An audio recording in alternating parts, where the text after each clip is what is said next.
سکون حاصل کرنے کے لیے، نیند حاصل کرنے کے لیے غور کرتے چلے جائیں کہ اللہ کی نعمتیں جو اس کائنات کے اندر بھری ہوئی ہیں، ان میں سے ہر نعمت انسان کو سکون اور راحت پہنچانے، اس کی ضرورت اور اس کی سہولت کے لیے اللہ نے پیدا کیا، اور ہم روزانہ ان سے استفادہ بھی کر رہے ہیں۔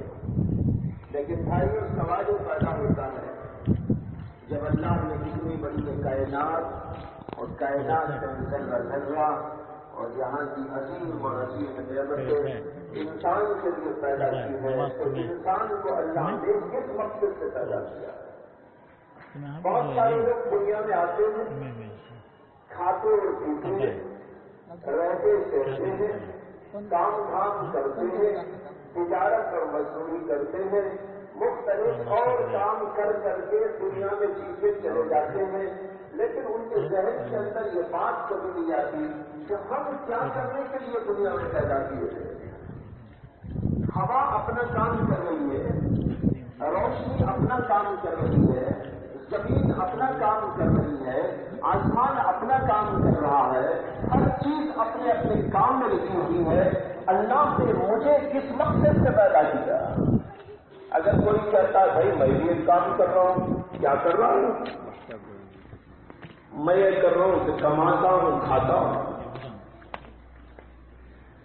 اگر کوئی کہہ دے کہ میں بھی تو کام کرتا ہوں، میں یہ کرتا ہوں کہ روزانہ اٹھتا ہوں، دکانداری کرتا ہوں، ملازمت کرتا ہوں، فیکٹری کو جاتا ہوں، کمپنی میں جاتا ہوں، کماتا ہوں، لاتا ہوں، کھاتا ہوں، سوتا ہوں، میں بھی تو اپنے کام میں لگا ہوں۔ کام اس کو نہیں کہتے کہ انسان اپنی مرضی سے کرے، کام اس کو کہتے ہیں جو اللہ کی مرضی سے کرے۔ ہوا اپنا کام اللہ کی مرضی سے کر رہی ہے، سورج اپنا کام اللہ کی مرضی سے کر رہا ہے، چاند اپنا کام اللہ کی مرضی سے کر رہا ہے، زمین اگر کھیتیاں اگا رہی ہے تو اللہ کی مرضی سے کام کر رہی ہے۔ اسی طرح ساری مخلوقات اللہ کی مرضی کے مطابق اپنے آپ کو ڈھال ڈھال کر کام میں لگی ہوئی ہے، لیکن وہ انسان جو محض آتا ہے، کھاتا ہے، کماتا ہے، سوتا ہے، چلا جاتا ہے، وہ اپنی مرضی سے کر رہا ہے، وہ اللہ کی مرضی سے نہیں کر رہا ہے۔ اب یہ سوچئے کہ اللہ کی مرضی کیا ہے؟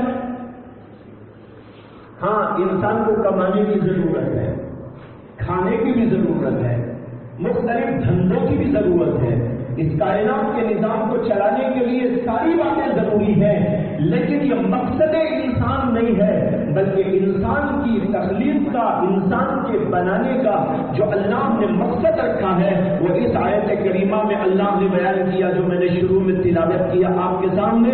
اللہ تعالیٰ فرماتے ہیں وَمَا خَلَقُ الْجِنَّ وَالْإِنسَ إِلَّا لِيَعْبُدُونَ، میں نے جنات اور انسانوں کو صرف اور صرف اسی کے لیے پیدا کیا ہے کہ وہ میرے بندے بنے رہے۔ اللہ کہتے ہیں میرے بندے بننے کے لیے ان کو پیدا کیا ہے۔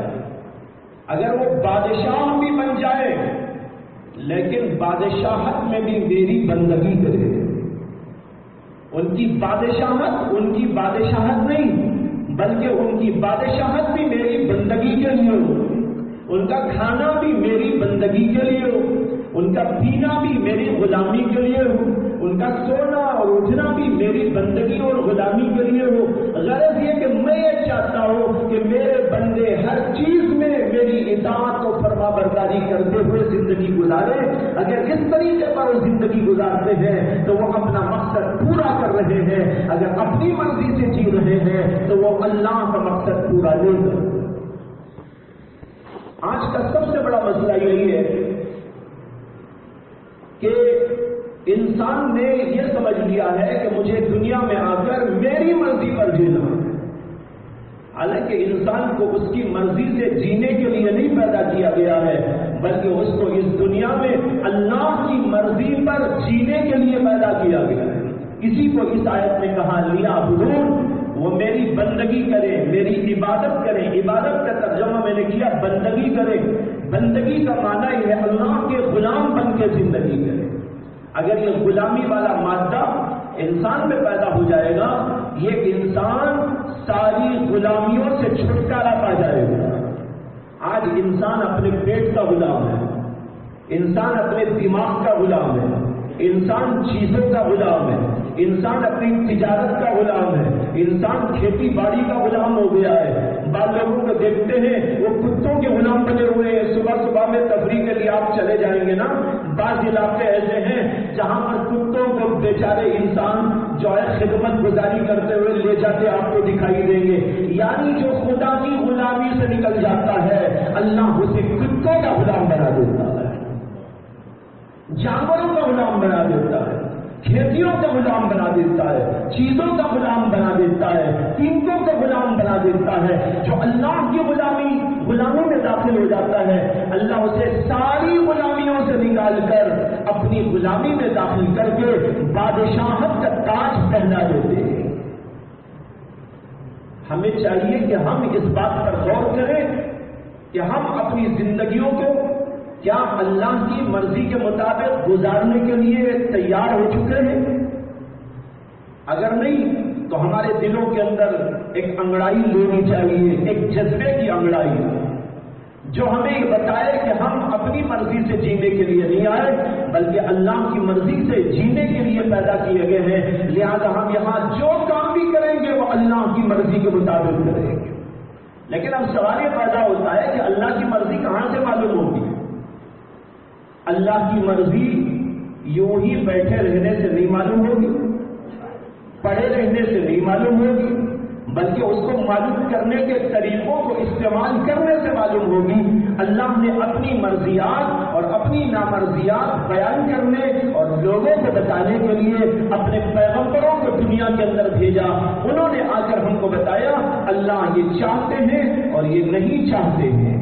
اللہ یہ چاہتے ہیں کہ بندہ ایسا ایسا کرے اور اللہ یہ نہیں چاہتے کہ بندہ ایسا ایسا کر کے زندگی کرے. اللہ کے پیغمبروں نے یہ ساری باتیں لوگوں کے سامنے بیان کی تھی اور یہی آخری میں ہمارے نبی محمد عربی صلی اللہ علیہ وسلم نے بیان کی. اور یہ دو شکلوں میں ہمارے پاس موجود ہے، ایک قرآن کی شکل میں، ایک نبی اکرم صلی اللہ علیہ وسلم کی احادیث کی شکل میں. اب اگر کوئی چاہتا ہے میں دنیا میں اس آیت کے مطابق زندگی کروں وما خلقت الجن والانس الا ليعبدون کہ اللہ کی مرضی کے مطابق میری زندگی ہو، اللہ کی بندگی کے مطابق میری زندگی ہو، تو پھر اس کو چاہیے کہ وہ قرآن اور حدیث کا علم حاصل کرے. جب تک یہ علم اس کے پاس میں نہیں آئے گا اسے پتہ نہیں چلے گا کہ میرے نبی نے اللہ کا کیا پیغام ہم کو سنایا ہے، میرے نبی نے اللہ کی رضا میں کون کون سی باتوں کو گنایا ہے اور اللہ کی نامرضیات میں ہمارے سامنے کن امور کو رکھا ہے. یہ انسان کو پتہ نہیں چلے گا. اب معلوم ہوا کہ سب سے پہلا کام اللہ کے بندوں پر اس کی بندگی کے مطابق زندگی گزارنے کے لیے یہ ہے کہ وہ علم دین حاصل کرے. اگر علم دین حاصل نہیں کرے گا تو کبھی اسے پتہ ہی نہیں چلے گا کہ بھائی اللہ چاہتے کیا ہیں کیا نہیں چاہتے. ہو سکتا ہے جھوٹ بولے، ہو سکتا ہے کہ جو ہے رشوت کھا لے، ہو سکتا ہے کہ الٹا سیدھا کچھ کر ڈالے، ہو سکتا ہے کہ اللہ کی نامرضی کے کام کر کر کے دنیا سے چلا جائے اور اسے پتہ بھی نہ چلے کہ میں نے کتنا بڑا گناہ کا کام کیا ہے. بہت پہلے کی بات سناتا ہوں آپ کو. ایک جگہ پر میرا بیان تھا اور عنوان تھا زکات. زکات تو سب مسلمان جانتے ہیں، بلکہ میں تو سمجھتا ہوں زکات ایک ایسا فریضہ ہے کہ مسلمان تو مسلمان غیروں کو بھی معلوم ہے کہ اسلام کے اندر زکات کا حکم ہے. لیکن جب میں اس کا بیان کر کے فارغ ہوا تو ایک صاحب اپ ٹو ڈیٹ وہ میرے قریب آئے، مصافحہ کیا اور اس کے بعد انہوں نے مجھ سے ایک عجیب بات کہی. انہوں نے کہا مولانا زکات کا یہ حکم ہے اور زکات کی یہ تفصیل ہے، مجھے خدا کی قسم آج ہی معلوم ہوا ہے، جبکہ ان کی عمر میرے خیال سے 60 سال کی ہوگی اس وقت. اب دیکھو وہ آدمی کیسے عمل کرے گا جب سے پتہ ہی نہیں. تو معلوم ہوا کہ ہمیں ایسے راستوں کو ڈھونڈنا چاہیے جہاں جانے سے پتہ چلے اللہ کا حکم کیا ہے، اللہ کی مرضی کیا ہے، نبی نے کیا پیغام دیا ہے، اچھائیوں کیا برائیوں کے بارے میں ہمارے سامنے کیا تفصیلات رکھی ہیں۔ اگر یہ انسان کو پتہ چل جائے گا تو پھر وہ آگے کا کام کر سکے گا، ورنہ تو کوئی کام نہیں کر سکتا۔ معلوم ہوا کہ بندوں کے لیے بندگی کرنے سب سے اول کام علم دین حاصل کرنا ہے۔ اسی لیے حدیث میں آتا ہے، اللہ کے نبی علیہ السلام نے فرمایا، طلب العلم فریضۃ علی کل مسلم، ہر مسلمان پر علم دین کا طلب کرنا، علم دین کی جستجو کرنا فرض ہے۔ لیکن فرض ہے کا مطلب یہ نہیں کہ سب عالم بن جائے، سب آ کر مدرسے میں داخلہ لے لیں، صبح سے شام تک ساری دنیا کے کام دھندے چھوڑ کر مدرسے میں آ کے رہ جائے۔ ظاہر بات ہے ایسا ہو نہیں سکتا، اور سب کے اوپر یہ ضروری بھی نہیں ہے کہ بھائی پورے عالم بن جائیں، پورے مفتی بن جائیں، کوئی محدث اور فقیہ بن جائے، نہیں، یہ ایک چھوٹا طبقہ ہوگا امت کے اندر جو عالم ہوگا، باقاعدہ قرآن و حدیث کے پورے اسرار و رموز سے واقف ہوگا، اور وہ حافظ قرآن ہوگا یا مفتی دین ہوگا، اور جو ہے ان ساری تفصیلات کو جاننے والا ہوگا۔ یہ ایک چھوٹا طبقہ ہوگا جو پوری امت کو علم دے گا۔ سارے لوگوں کو عالم بنانا ظاہر بات ہے ناممکن بات ہے، اور یہ اللہ نے فرض بھی نہیں کیا ہے، لیکن علم دین کا اتنا حصہ جس سے کہ آدمی کو اچھے اور برے کا فرق معلوم ہو جائے، جس سے کہ آدمی کو معلوم ہو جائے کہ میرے اللہ کی مرضی کیا، میرے اللہ کی نامرضی کیا، میرے نبی علیہ السلام نے اچھائیوں اور برائیوں کی کیا تعلیم دی ہے، جس سے ایک مومن بندہ اللہ کے حکم کے مطابق زندگی گزار سکے۔ اتنی بات ہر مسلمان پر فرض ہے۔ علماء نے لکھا ہے کہ اگر کوئی تاجر ہے، آپ میں بہت سارے تاجر ہوں گے، تجارت کرنے والے، بزنس مین پر ضروری ہے کہ بزنس کے اسلامی مسائل کو معلوم کرے۔ اگر ایک آدمی نماز روزہ تو جانتا ہے لیکن بزنس کر رہا ہے لیکن بزنس کے مسئلے معلوم نہیں، تو اس کا مطلب یہ ہے کہ وہ بزنس میں کہیں ٹھوکر کھائے گا، کہیں غلطی کر جائے گا، حلال کو حرام، حرام کو حلال کر جائے گا۔ اس لیے ضروری ہے بزنس مین علم دین کا وہ حصہ بھی حاصل کرے جو بزنس و تجارت اور معاملات کے بارے میں اللہ اور اللہ کے نبی علیہ السلام نے عطا فرمایا۔ اسی طرح علماء لکھتے ہیں کہ اگر کوئی آدمی بیچلر تھا، اس نے شادی کر لی، شادی کرتے ہی اس کے اوپر واجب و ضروری ہو گیا کہ میاں بیوی کے تعلقات والی زندگی کے مسائل معلوم کرے۔ اب اسے معلوم کرنا ہوگا بیوی کے کیا حقوق میرے اوپر عائد ہوتے ہیں، مجھے کن کن باتوں کی رعایت کرنا ہے، بیوی کے ساتھ مجھے کیسا رہنا ہے، بچے ہو جائے تو بچوں کے ساتھ میں کیا مجھے کام کرنا، کیسے انداز سے ان کے ساتھ میں رہنا ہے، میرے اوپر کیا حقوق عائد ہوتے ہیں۔ اس طرح آپ سوچتے چلے جائیں، جو جو چیز آپ کرتے جائیں دنیا میں اس کا علم حاصل کرنا ضروری ہو جاتا ہے، اور اس کے لیے علماء کی طرف رجوع کر کے علم دین کے وہ حصے، علم دین کے وہ شعبے معلوم کرتے چلے جائیں، تب جا کر اس حدیث کا ہم مصداق اور اس کو پورا کرنے والے ہوں گے جس کو اللہ کے نبی نے فرمایا، طلب العلم فریضۃ علی کل مسلم، ہر مسلمان کے اوپر ضروری ہے کہ وہ علم دین حاصل کرے۔ لیکن اندازہ ایسا ہے امت کا کہ بے شمار لوگ آج ایسے ہیں، لاکھوں نہیں اربوں کی تعداد میں مسلمانوں کی تعداد ایسی ہے جو علم دین سے واقف نہیں۔ بہت سارے لوگوں کو جو ہے نماز کے مسائل معلوم نہیں، نماز کے فرائض معلوم نہیں، غسل کے بارے میں معلوم نہیں، چھوٹی چھوٹی موٹی موٹی باتیں ان کو نہیں معلوم۔ حضرت مولانا ابو سعود احمد صاحب رحمت اللہ علیہ جو دارالعلوم سبیل الرشاد کے بانی محتمم تھے، حضرت مولانا مفتی اشرف علی صاحب رحمت اللہ علیہ کے والد محترم، ایک بار انہوں نے یہ سنایا تھا کہ وہ کسی جگہ پر گئے تو وہاں پر جو ہے انہوں نے لوگوں سے پوچھا کہ بھائی یہ بتاؤ کہ غسل کے فرض کتنے، غسل میں کتنی چیزیں فرض ہیں؟ تو ایک صاحب نے ہاتھ اٹھایا، کہنے لگے میں بتاؤں. حضرت نے کہا بتائیے. تو انہوں نے کہا پانی، صابن، ٹوال، یہ فرائض گنا ہے.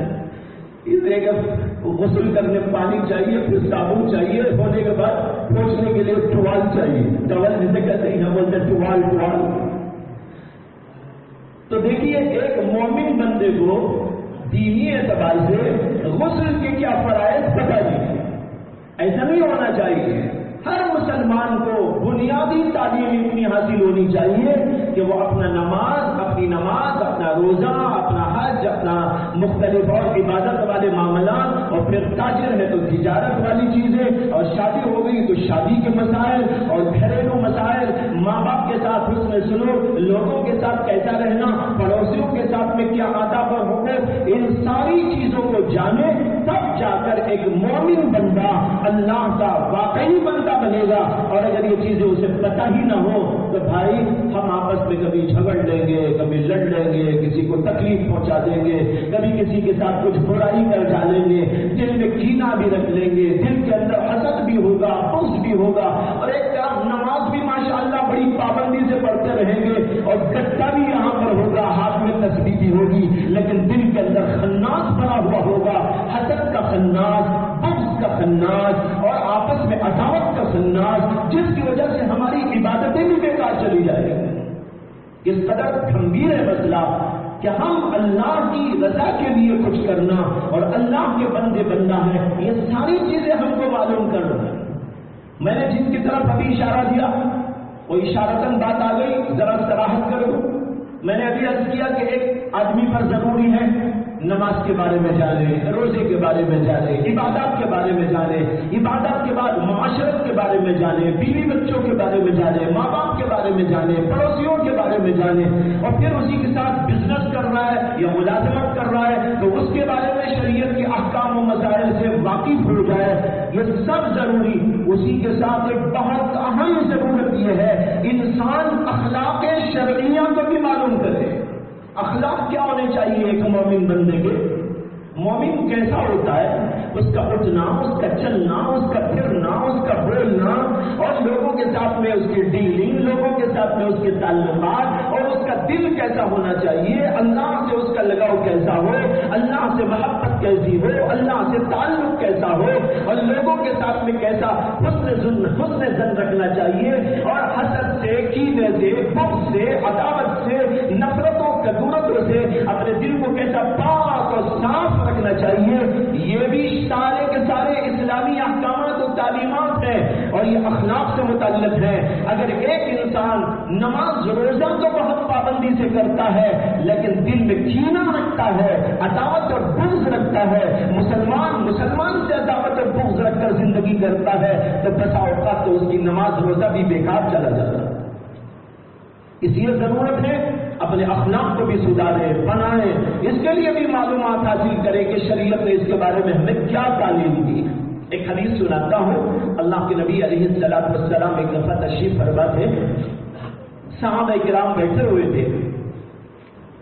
اچانک اللہ کے نبی علیہ السلام نے فرمایا جس آدمی کو اس بات کا شوق ہو کہ وہ کسی جنتی آدمی کو دیکھے تو ابھی ایک صاحب آنے والے ہیں، ان کو دیکھ لو. سارے صحابہ متوجہ ہو گئے کہ ابھی وہ کون ہوں گے جن کو اللہ کے نبی علیہ السلام دنیا میں بشارت دے رہے جنتی ہوگی. کچھ دیر کے بعد دیکھا کہ ایک صحابی ہاتھ میں لوٹا اٹھائے ہوئے، بغل میں اپنے جوتے دبائے ہوئے اللہ کے نبی علیہ السلام کی مجلس کی طرف آ رہے. تمام صحابہ نے ان کو دیکھ لیا. صحابہ سمجھ گئے کہ یہ ہے وہ جن کے بارے میں اللہ کے نبی علیہ السلام نے فرمایا کہ جنتی ہے. صحابہ نے شوق سے ان کو دیکھا، مجلس میں بھی بیٹھ گئے. مجلس ہوتی رہی. مجلس کے اختتام پر صحابہ نے ان سے ملاقات کی اور لوگ چلے گئے. دوسرا دن ہوا. دوسرے دن بھی اللہ کے نبی علیہ السلام کی مجلس جاری تھی. پھر بھی آپ نے اچانک یہی فرمایا کہ جس آدمی کو جنتی کو دیکھنے کا شوق ہو تو ابھی ایک صاحب آنے والے ہیں، ان کو دیکھ لو. اب دوسرے دن بھی دیکھے تو وہی صحابی آئے. جو کل آئے. پھر تیسرا دن ہوا تو تیسرے دن بھی یہی قصہ ہوا. اللہ کے نبی علیہ السلام نے تیسرے دن بھی مجلس مبارکہ میں یہی فرمایا اور تیسرے دن بھی وہی صحابی آئے. اب صحابہ کا شوق بڑا بڑھ گیا ان کے بارے میں کہ بھئی اس کیسے بڑے عظیم صحابی ہے کہ اللہ کے نبی علیہ السلام نے 3 دن تک ان کے بارے میں بشارت سنائی کہ جنتی. جب مجلس ختم ہوئی تو ایک صحابی ان کے پیچھے پیچھے گئے. پیچھے پیچھے جانے کے بعد انہوں نے دیکھا تو کہا سلام کرنے کے بعد کہ میرا ایک مقصد ہے آپ کی طرف آنے کا. انہوں نے کہا کیا ہے؟ کہا کہ میرے باپ کا اور میرا تو جھگڑا ہو گیا ہے, اس لیے میں اب گھر کو نہیں جا سکتا. میرے باپ نے مجھے گھر سے نکال دیا ہے. میں یہ چاہ رہا ہوں کہ آپ اگر مجھے اپنے گھر میں جگہ دیں تو 1-2-3 دن آپ کے ساتھ میں رہ جاؤں. انہوں نے کہا بہت اچھا, تشریف لائیے, آپ میرے مہمان ہیں, جو میں کھاؤں گا آپ کو کھلاؤں گا, جو جہاں جو ہے آپ کو رکھنا ہے رکھوں گا, آپ کی خدمت کروں. چنانچہ وہ صحابی ان کے ساتھ گھر کو چلے گئے. ان کا مقصد صرف یہ تھا کہ ان صحابی کے حالات کو جانے جن کے بارے میں اللہ کے نبی علیہ السلام نے فرمایا ہے کہ جنتی. اب ان کے اعمال کیسے, اندر ان کا کیسا, گھر کے اندر ان کا ماحول کیسا, رات کی عبادت کیسی, اللہ سے ان کا تعلق کیسا, یہ اصل میں دیکھنے کے لیے انہوں نے ایک بہانہ تراشا تھا. وہ صحابی اپنے گھر ان کو لے کے گئے, جا کے کھلایا پلایا, پھر سونے کا وقت آیا تو سونے کے لیے جگہ دی. لیکن وہ سوئے نہیں, وہ ان کو دیکھتے رہے یہ کیا کرتے ہیں. دیکھا تو وہ بھی سو گئے, یہ بیڈ پہ پڑے ان کو دیکھ رہے, لیکن وہ صحابی سو گئے. پھر رات میں کبھی اٹھے 3 بجے 4 بجے اور اس وقت میں انہوں نے تہجد پڑھی, دعائیں کی, پھر نماز کا وقت ہوا, نماز کے لیے آ گئے. یہ بھی ایسے ہی کرے, وہ بھی ایسے ہی کرے. پھر دوسرا دن دیکھتے رہے, دن بھر یہ کیا کرتے ہیں. دیکھا تو کمانے جا رہے ہیں, کچھ اور مصروفیت ہے, بیوی بچوں کو لا کے دے رہے, کھانا پک رہا ہے, کھلا رہے ہیں, نماز کے وقت نماز پڑھتے ہیں, نوافل کی پابندی کرتے ہیں, چلتے پھرتے ذکر اذکار کرتے ہیں. لیکن کوئی خاص بات ان کو نظر نہیں آئی جس کی وجہ سے وہ یہ سمجھ سکتے کہ اللہ کے نبی علیہ السلام نے ان کو کیوں یہ بشارت دی اور کس بنیاد پر دی. ان کے سمجھ میں نہیں آیا. 3 دن گزر گئے. 3 دن کے بعد انہوں نے کہا کہ میں اب ذرا آپ سے گفتگو کرنا چاہتا ہوں. انہوں نے کہا کیجیے کیا. کہا کہ دیکھیے میں آپ کے گھر میں جو 3 دن آ کے رہا, پہلے کہا تھا میرے باپ کا کچھ جھگڑا میرے سے ہو گیا ہے. اصل میں کوئی جھگڑا وگڑا تو نہیں تھا, لیکن ایک بہانہ مجھے تراشنا تھا کہ آپ کے گھر میں رہنے کے لیے, اس لیے میں نے ایسا ایک بہانہ بنایا تھا. اصل میں یہ تھا کہ اللہ کے نبی علیہ السلام نے 3 دنوں تک آپ کے بارے میں بشارت سنائی تھی. جنتی کو دیکھنا ہو تو ان کو دیکھ لو, جنتی کو دیکھنا ہو تو ان کو دیکھ لو. میرے دل میں طلب اور طلب پیدا ہوئی کہ آپ کے اعمال کو اور اندرونی معاملات کو جانچوں اور دیکھو. اس کے لیے میں نے بہانہ تراش کر آپ کے گھر میں قیام کیا تھا.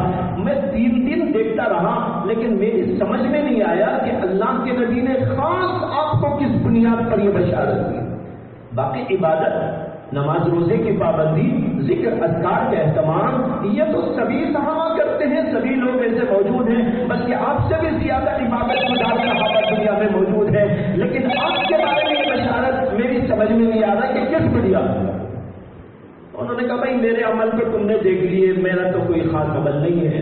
جو اللہ والا ہوتا ہے وہ اپنی بڑائی نہیں جتاتا, وہ کبھی یہ نہیں کہتا ہاں میں اتنا بڑا عمل کرتا ہوں, میں ایسا کرتا ہوں, میں ویسا کرتا ہوں. یہ کہنا ایسے لوگوں کا کام ہوتا ہے جو خود اللہ کی نگاہ میں گھرے ہوئے ہوتے ہیں.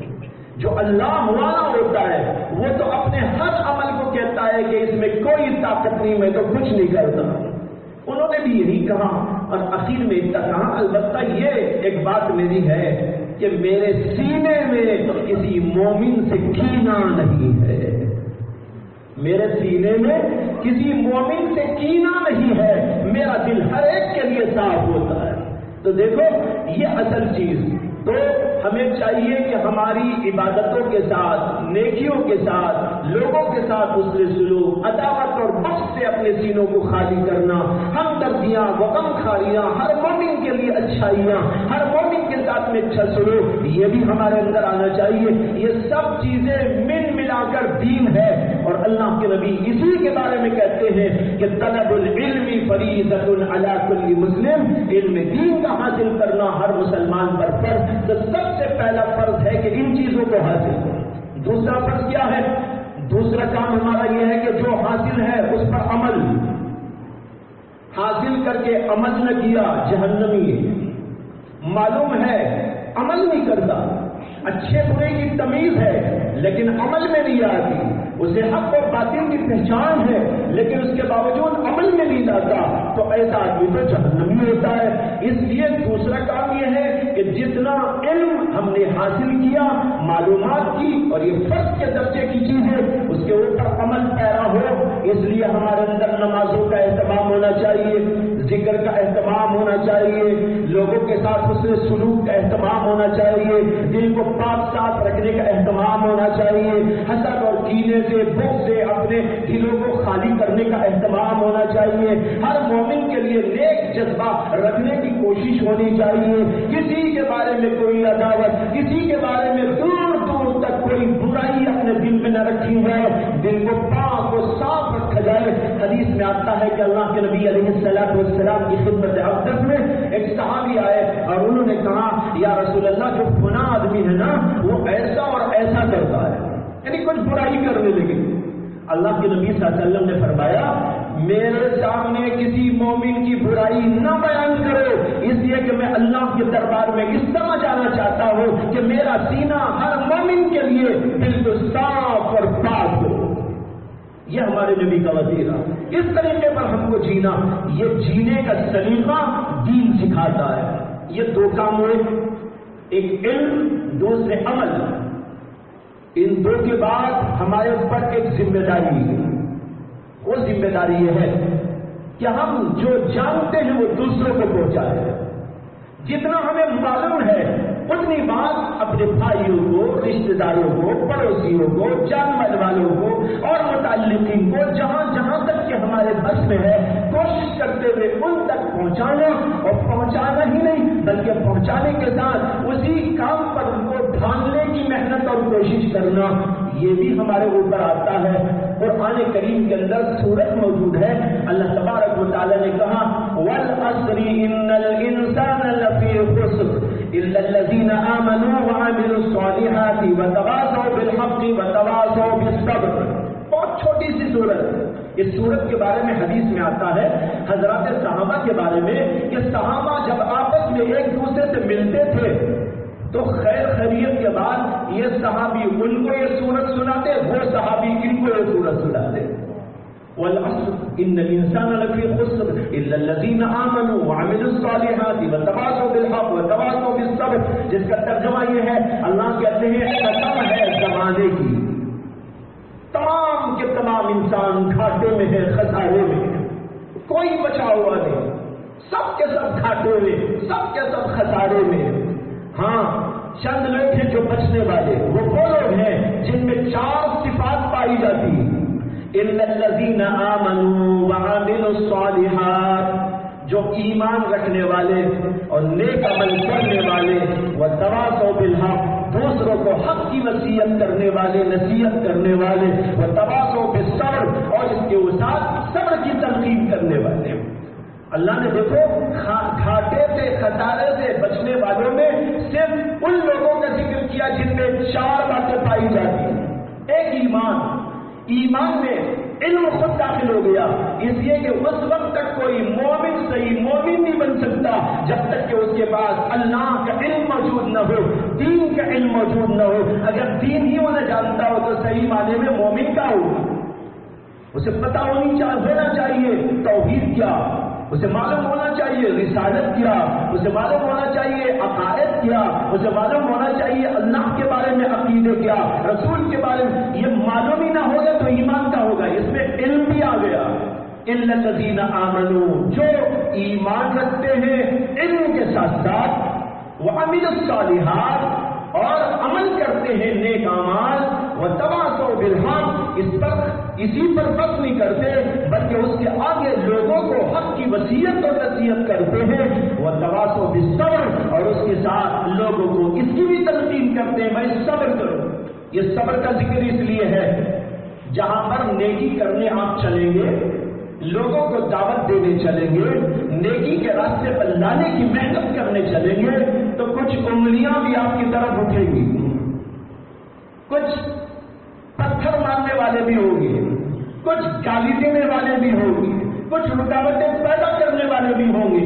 اس لیے یہ بھی کہا گیا وَتَوَاصَوْا بِالصَّبْرِ، صبر کی تلقین بھی کرتے ہیں بھائی صبر کرو، یہ سب ہونا ہے۔ جو پیغمبروں کا کام لے گا، جو اللہ کے دین کی اشاعت کا کام لے گا، وہاں پر جیسے پیغمبروں پر پتھر مارے گئے تمہارے اوپر بھی ہو سکتے ہیں، ہو سکتا ہے کہ آنچ آئے، اس لیے صبر کرو۔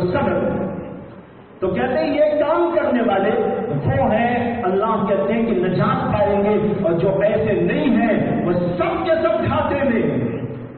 یہ آیت بڑی عجیب ہے، والعصر، زمانے کی قسم، اللہ نے قسم کھائی۔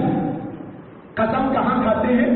جہاں کسی بات کو تاکیداً اور مضبوطی کے ساتھ لوگوں کے سامنے پیش کرنا ہوتا ہے، وہاں قسم کھاتے ہیں۔ آپ بھی قسم کھاتے ہیں بھائی اللہ کی قسم، کیوں کہتے ہیں کہ بات پکی ہو جائے، جہاں بات کو پکی کرنا ہو وہاں قسم کھاتے ہیں۔ اب یہاں بھی بات کو اللہ پکی کرنے کے لیے قسم کھا رہے ہیں، زمانے کی قسم۔ زمانہ کیا ہے؟ حضرت آدم سے لے کر محمد رسول اللہ صلی اللہ علیہ وسلم تک پوری تاریخ یہ زمانہ ہے۔ گویا اللہ یہ کہتے ہیں میں جو بات آگے بولنے جا رہا ہوں اس کے لیے پوری تاریخ گواہی دیتی ہے۔ آدم کا زمانہ، شیس کا زمانہ، ادریس کا زمانہ، الیاس کا زمانہ، نوح کا زمانہ، ابراہیم کا زمانہ، اسحاق کا زمانہ، داؤد کا زمانہ، اسماعیل کا زمانہ اور پیغمبروں کا زمانہ، یہاں تک کہ عیسیٰ کا زمانہ، موسیٰ کا زمانہ، داؤد کا زمانہ، سلیمان کا زمانہ، ان کے پورے لوگوں کا زمانہ، اور اخیر میں محمد صلی اللہ علیہ وسلم تک کا زمانہ، یہ پورے کے پورے زمانے گواہی دے رہے ہیں۔ کس بات کی گواہی؟ ان الانسان لفی خسر، تمام کے تمام انسان کھاتے میں خسار ہو گئے، کوئی بچنے والا نہیں۔ قوم عاد بچی، قوم ثمود بچی، قوم شعیب بچی اور قوم بچی، اللہ نے سب کو ہلاک کیا، تباہ کیا۔ ان میں سے بچنے والے اگر کوئی تھے تو کون تھے؟ الا الذین آمنوا وعملوا الصالحات، ایمان والے بچے، نیک عمل والے بچے، لوگوں کو حق کی وصیت کرنے والے بچے، لوگوں کو صبر کی تلقین کرنے والے بچے، اس کے علاوہ کوئی بچنے والا نہیں۔ نہ ڈگریاں بچائی، نہ مال بچایا، نہ ان کی حکومت طاقت ان کو بچا سکی، نہ ان کے حشر و ختم ان کو بچا سکے، نہ ان کی جائیداد و املاک ان کو بچا سکی، نہ کوئی ان کے اندر کا فن اور ہنر اور کمال ان کو بچا سکا، کچھ نہ بچا سکا۔ اگر کسی کو کسی نے بچایا ہو، اللہ نے ایمان کی بنیاد پر، اعمال کی بنیاد پر بچایا۔ تو بھائیو ہمیں چاہیے کہ ہم انہی چیزوں پر گامزن ہوں۔ میں نے 3 چیزیں عرض کی ہیں، ایک علم دین کی طلب، اور دوسرے علم دین کے مطابق عمل، اور تیسرے جو ہم دین کا علم حاصل کریں اس کے مطابق لوگوں کو ڈھالنے کی محنت اور کوشش۔ یہ تبلیغی سلسلہ جو جاری کیا گیا دراصل انہی مقاصد کو پورا کرنے کے لیے جاری کیا گیا۔ اس کا یہی مقصد ہے، سب سے اول مقصد علم حاصل کرو، دوسرا مقصد اس کے مطابق اپنے آپ کو ڈھالو، اپنے آپ کو تیار کرو، ظاہراً بھی باطناً بھی۔ ہاں جزوی طور پر نہ کریں، بھائی نماز پڑھ لی باقی سب ختم، تجارت کا مسئلہ آیا نہ حلال ہے نہ حرام، گھر بار کا مسئلہ آیا نہ اچھا ہے نہ برا، لوگوں کے ساتھ تعلق کا مسئلہ آیا تو اس کے اندر نہ شریعت نہ طریقت، سب کو چھوڑ دیا۔ ہاں نماز پڑھ رہے، نہیں، نماز بھی پڑھے، روزہ بھی رکھے، زکات بھی ادا کرے، تجارت بھی ٹھیک کرے، ملازمت بھی ٹھیک کرے، اور حق کو پہچانے، حق کے مطابق زندگی کرے، اپنے اخلاق کو بھی سنوارے، اللہ سے تعلق کو بھی ہموار کرے، مومنوں سے اور مخلوق سے بھی اپنے تعلقات کو شریعت کے مطابق اچھا کرے۔ یہ مناسب طریقہ جو شریعت نے ہم کو عطا کیا، اس کے مطابق اپنے آپ کو ڈھالنے کی محنت اور کوشش، یہ ہے اس کا عظیم ترین مقصد۔ مدارس میں کچھ لوگ آئیں گے، وہ جو ہے اعلیٰ درجے کی تعلیم حاصل کریں گے، لیکن عوام الناس کے لیے کیا ہے؟ ان کے لیے طریقہ ہے کہ بھئی اس سلسلے میں جڑ کر ان 3 چیزوں پر محنت کرو، علم بھی حاصل کرو اور اس کے ساتھ عمل کرو اور اس کے ساتھ لوگوں کو بھی اس کے اندر جوڑ کر ان کے اوپر بھی محنت کرو۔ یہ 3 چیزوں کے لیے سلسلہ جاری کیا گیا ہے۔ اللہ سے دعا کرتا ہوں کہ اللہ تعالیٰ آپ سب کو جو یہاں جوڑ رہے ہیں ان کے اوپر محنت کرنے کی توفیق عطا فرمائے۔ اس کے ساتھ 2 باتیں اور عرض کروں۔ ایک تو یہ ہے کہ جو کام بھی کرنا ہے اخلاص کے بغیر ممکن نہیں، اخلاص کے بغیر مقبول بھی نہیں۔ اخلاص چاہیے۔ اخلاص کے معنی کیا ہے؟ اخلاص کے معنی ہے صرف اللہ کو راضی کرنا۔ اگر اللہ کی رضا پیش نظر نہیں، مجھے کہنے دیجیے کہ کسی بھی مقصد سے وہ کرے سب بیکار ہے۔ اسے کہ اللہ کی رضا نہیں، اللہ کی رضا کے بغیر کوئی نماز، کوئی روزہ، کوئی تحریک، کوئی خدمت، کوئی مجاہدہ، کوئی ریاضت، کچھ بھی ہم کر لیں سب کا سب پانی میں ہے بیکار۔ حدیث میں اللہ کے نبی صلی اللہ علیہ وسلم نے فرمایا انما الاعمال بالنیات انما لامرئ ما نوى۔ اعمال کا دار و مدار نیتوں پر ہے اور آدمی کو وہی ملتا ہے جو آدمی نیت کرتا ہے۔ اس کے بعد میں فرمایا فمن كانت هجرته الى الله ورسوله فهجرته الى الله ورسوله ومن كانت هجرته الى دنيا يصيبها او امرأة ينكحها فهجرته الى ما هاجر اليه۔ جو آدمی ہجرت کرے اللہ کے لیے، رسول کے لیے، تو اس کی ہجرت اللہ کے لیے ہے، رسول کے لیے ہے۔ اور جس نے ہجرت کی، ملک کو چھوڑا دوسرے ملک کو چلا گیا، مکے کو چھوڑا مدینے کو چلا گیا، بیوی بچوں کو چھوڑا، گھر بار کو چھوڑا، جائیداد املاک کو چھوڑا، اپنے وطن کو چھوڑا، اتنی محنت اور مجاہدہ کیا، لیکن کیوں کیا؟ کہتے ہیں الا دنیا یصیبھا، دنیا کمانے کے لیے، ابھی امرأۃ ینکحھا، یا کسی عورت سے شادی رچانے کے لیے ایک ملک سے دوسرے ملک کو چلا گیا۔ اللہ کے نبی کہتے ہیں اس کی ہجرت تو اسی کے لیے ہے جس کی نیت اس نے کی ہے، وہ اللہ کے لیے نہیں۔ معلوم ہوا ہمارا ہر کام محض اخلاص کی بنیاد پر ہو۔ یہ دعوت و تبلیغ کا کام، اس میں اپنے آپ کو مجاہدے میں لگانے کا کام، علم دین حاصل کرنے کا کام، دوسروں کو کچھ بتانے وہ سکھانے کا کام، جو کچھ بھی ہم کریں اس کے پیچھے یہی ہونا چاہیے اللہ راضی ہو جائے۔ کسی مخلوق کا تصور نہ کرو، یہ جماعت راضی ہو جائے، میرا بڑا فلاں راضی ہو جائے، میرے فلاں دوست راضی ہو جائیں، میرے جاننے والے پہچاننے والے میری تعریف بڑھانے لگے، کچھ کام نہیں آئے گا۔ اگر اللہ راضی ہوا تب سب کام آئے گا، اگر اللہ راضی نہیں تو کچھ کام نہیں آئے گا۔ ایک چھوٹا واقعہ سن لیجیے۔ ہمارے بزرگوں میں حضرت حکیم الامت اشرف علی تھانوی نور اللہ مرقدہ کے خلیفہ گزرے ہیں، ان کا نام ہے حضرت شاہ عبد الغنی پھلپوری، بہت بڑے آدمی ہیں، بڑے اللہ والے ہیں۔ انہوں نے ایک قصہ سنایا کہ ایک جگہ پر ایک بچی کی شادی ہو رہی، شادی کا دن تھا۔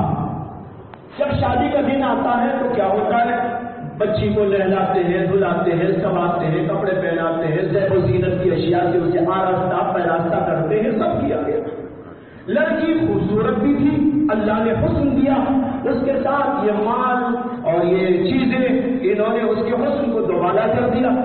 جب اس کو تیار کر کے بٹھایا گیا، بڑی اچھی لگ رہی تھی، تو اس کی ماں دیکھ کر بہت خوش ہو رہی تھی، میری بچی ماشاءاللہ یہ تو شان ہو گئی۔ باپ بھی دیکھ کے خوش ہو گیا، بھائی بھی خوش ہو گئے، اور اس کی بہنیں بھی خوشی منانے لگی، سہیلیاں تھی اس کی، انہوں نے بھی جو ہے اس کے اوپر گویا جان نچھاور کرنا شروع کر دیا، اور اس کو کہنے لگی ماشاءاللہ بڑی اچھی لگ رہی ہے، یوں ہو رہی ہے، یوں ہو رہی ہے، یوں ہو رہی ہے۔ یہ سب خوش، لیکن وہ لڑکی بڑی ناخوش، اس کے چہرے پہ نہ مسکراہٹ نہ کچھ، ایسا لگ رہا ہے کہ گویا کہ غموں کا سمندر، غموں کے سمندر میں ڈوب گئی۔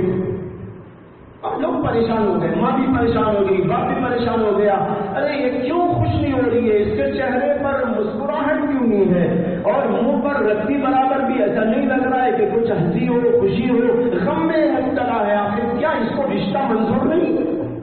کیا اس لڑکے سے رشتہ نہیں کرنا چاہتی؟ کیا بات ہے؟ سب پریشان ہو گئے، میٹنگ کی ادھر بیٹھ کر، اور پھر کچھ لوگوں نے کہا کہ ایسا کرو، اس کی کچھ سہیلیوں کو بھیجیں گے جو جا کر اس سے تنہائی میں بات کرے کہ اگر یہ رشتہ منظور نہیں تو بتا دے۔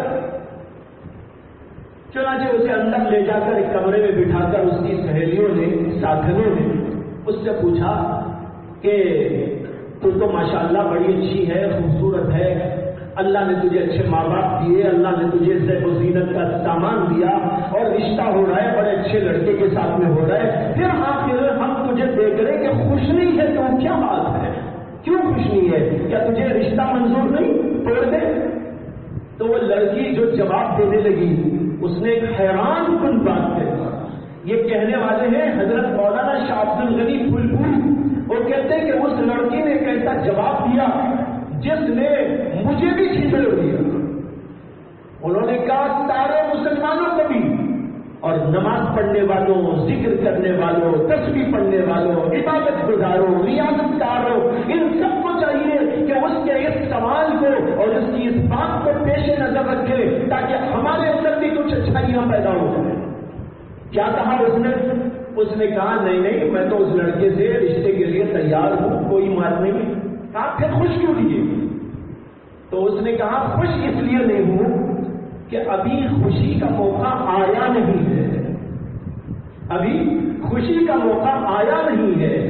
ماں خوش ہو رہی ہے یہ کہہ کر کہ میں بہت اچھی لگ رہی ہوں، میرا باپ خوش ہو رہا ہے یہ کہہ کر کہ میں بہت اچھی لگ رہی ہوں، میرے بھائی بھی بہنیں بھی سب مجھ کو کہہ رہی ہیں ماشاءاللہ ماشاءاللہ بہت اچھی ہے، چاند کو بھی شرما دیا تم نے، یہ سب مجھے کہہ رہے ہیں، لیکن میرے ذہن میں ایک سوال یہ آ رہا ہے، مجھے جس کے لیے تیار کیا گیا ہے، سوارا گیا ہے، یعنی وہ شوہر جس سے میرا رشتہ ہونے والا ہے، رشتہ ہو کر جب میں نکاح کے بعد اس کے گھر جاؤں گی، اگر خدا نخواستہ اس نے کہہ دیا کہ مجھے پسند نہیں آئی تو میری زندگی کا کیا ہوگا؟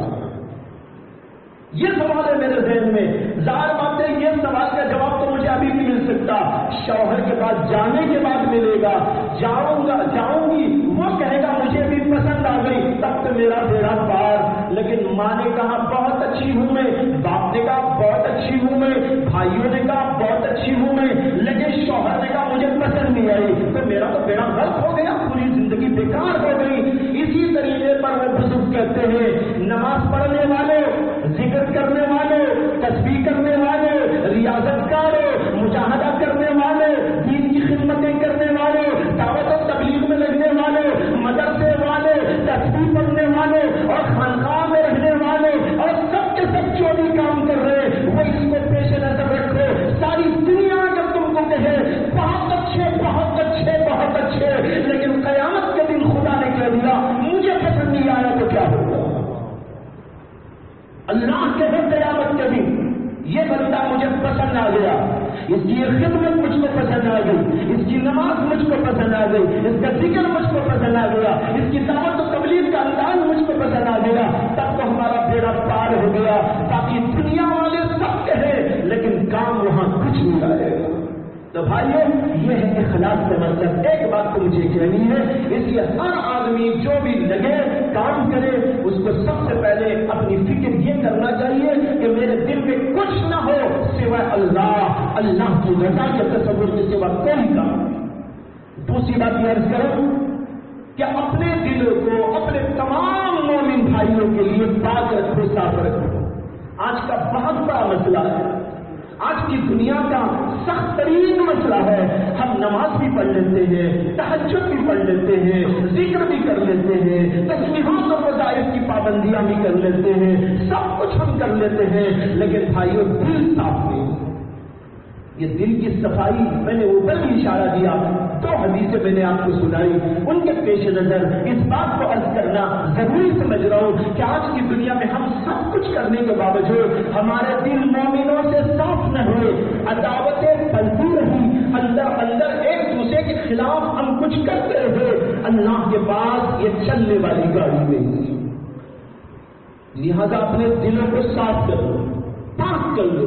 کوئی کسی نہج پہ کر رہا ہے، کوئی کسی نہج پہ کام کر رہا ہے، کوئی مدرسے والے ہیں اور کوئی جو ہے خانقاہ والے ہیں اور کوئی کسی اور تحریک والے ہیں، کوئی اور انداز سے کام کر رہے ہیں. ہمارے دلوں میں کسی سے عداوت نہ ہو، کسی سے بغض نہ ہو، اس لیے کہ جو بھی دین کا کام کہیں ہو رہا ہے وہ دین ہی کا کام ہے، اللہ ہی کا کام ہے. اللہ کے کام سے نفرت و عداوت رکھنا تو یہ اللہ سے عداوت سے نفرت رکھنا ہے. مثلا مدرسے والے کام کر رہے ہیں، میں آپ سے پوچھتا ہوں مدرسوں کی ضرورت ہے کہ نہیں ہے؟ کیا خیال ہے بھائی؟ بند کر دیں، سب تبلیغ میں نکل جائیں؟ کیا خیال ہے؟ نہیں نا، ایسا نہیں، وہ بھی ہونا ہے. ہاں اس میں سے کچھ جاتے رہیں گے، آتے رہیں گے اپنے حسب ثواب دید، اپنے حسب فرصت وغیرہ. لیکن ہمارے دل مدرسوں کے بارے میں یہ ہو، مدرسے میری ریڑھ کی ہڈی ہے، مدرسہ میری جان ہے، مدرسہ میری روح ہے. اگر یہ نہ ہو تو میں دینی اعتبار سے زندہ نہیں رہ سکتا، امت زندہ نہیں رہ سکتی. یہ ہمارا تصور. خانقاہیں اللہ کے ولیوں کی خانقاہیں جن میں ذکر ہے، اذکار ہے، دل کو بنانے کی فکر ہے، حسد سے، کینے سے، دکھ سے نکالنے کی کوششیں ہیں. ان کے اندر اخلاص و للہیت، ان کے اندر ہمدردی و غمخواری کے جذبات پیدا کرنے کی کوشش ہے. بتاؤ کہ اس کی ضرورت ہے کہ نہیں؟ ہر آدمی کو ضرورت. ہمارا اس سے بھی ایسے ہی تعلق ہونا چاہیے، بھائی یہ بھی ہمارے لیے ضروری ہے. اسی طرح سب جو ہے کرے اور بہت سارے کام، نام لینے کی ضرورت نہیں، بہت ساری تحریکیں نیکی کو کرنے کے لیے، کام انجام دینے کے لیے اپنے اپنے طور سے محنتیں جاری. ہر ایک کے بارے میں ہمارا خیال یہ ہو وہ میرا رفیق ہے، وہ میں اس کا فریق نہیں ہوں، وہ میرا رفیق ہے، میرا دوست ہے، میرا کام وہ کر رہا ہے. اگر وہ مدرسے والے نہ کرتے نا تو آپ سب کو کرنا پڑتا. مدرسے والوں نے کر کے آپ کو فارغ کیا، یہ کام کرو. ہم یہ سوچے مدرسے والے کہ بھائی ان لوگوں نے ایک کام کر لیا، ہم کو اس میں بٹھا دیا، شکریہ بھائی آپ کا، آپ نے بہت اچھا کیا کہ ہمارے کام کو آپ نے اپنے سر پہ ڈال لیا.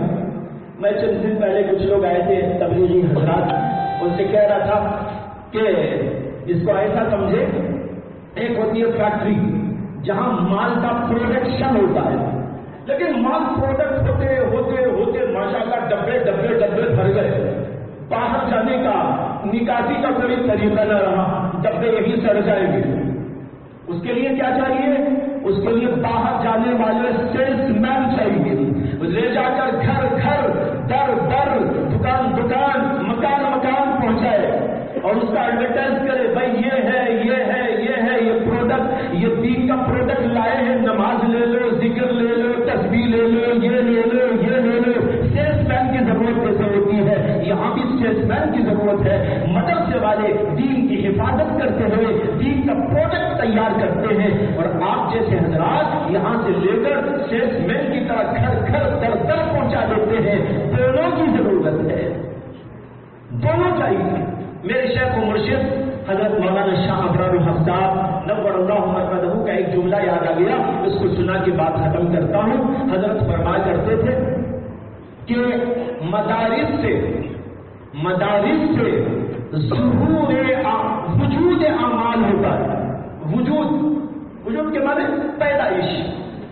مدارس سے وجود اعمال ہوتا ہے، خانقاہوں سے ظہور اعمال ہوتا ہے، اور تبلیغ سے ظہور اعمال ہوتا ہے. میں نے تھوڑی سی اس میں ترمیم کی حضرت کے قول میں یوں کہا کرتا ہوں، مدارس سے وجود اعمال ہوتا ہے اور تبلیغ سے ظہور اعمال ہوتا ہے. ظہور ہوتا ہے، سب جگہ پر چرچا ہوتا ہے. مدرسے میں رہ جائے گا تو وہ ظہور نہیں ہوگا، وجود تو ہو جائے گا، ظہور نہیں ہوگا. ظہور کب ہوگا؟ جب یہ باہر جائے گا، گھر گھر جائے گا، در در جائے گا، اس کے ذریعے سے ظہور ہوتا ہے. اور فرمایا حضرت نے کہ خانقاہی نظام سے قبول اعمال ہوتا ہے. قبول کب ہوگا؟ جب دل بنے گا، اخلاص آئے گا، للہیت آئے گی، دل صاف ہوگا، کینوں سے پاک ہوگا، حسد سے پاک ہوگا، اللہ کی محبت آ جائے گی، خوف الہی آ جائے گا، معرفت الہی اس کے جا کر ہماری ہر بات قابل قبول ہوگی. یہ حضرت کے جملے ہیں. تو بھائیوں ہم کو یہ بات یاد رکھنا ہے، مدارس کے وجود اعمال اور خانقاہی نظام، یہ جو ہے تبلیغی جماعت سے ظہور اعمال اور خانقاہی نظام سے قبول اعمال ہوتا ہے. اللہ ہم سب کو توفیق عطا فرمائے کہ دینی ہر کام میں ہم جڑیں، ہر کام کو اپنا سمجھ کر اپنی اصلاح کے لیے اور امت کی اصلاح کے لیے ہر دینی کام کے اندر جڑ کر ہم کام کریں، محنت کریں اخلاص کے ساتھ، للہیت کے ساتھ. وآخر دعوانا ان الحمد للہ رب العالمین.